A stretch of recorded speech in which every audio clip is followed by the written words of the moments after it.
Bible ईश्वर वाक्य आपण को मते बोझ देवा निमंते नुहे। ईश्वर को वाक्य आपण को मते कष्ट देवा निमंते नुहे, आमान को दंड देवा निमंते नुहे, बरं दंडरू मुक्त करने निमंते ईश्वर को वाक्य कार्य करिथाए।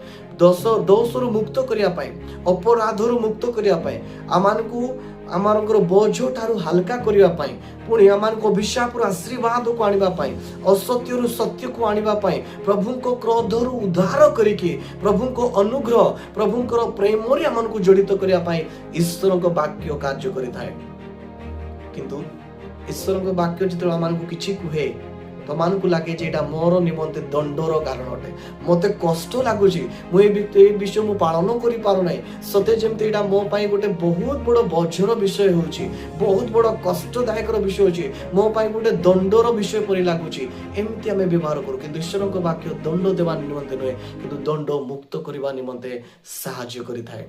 एतबा ईश्वर को वाक्य को आमे ग्रहण करबा दरकार, तबे आमे दंड मुक्त होई पारिबा।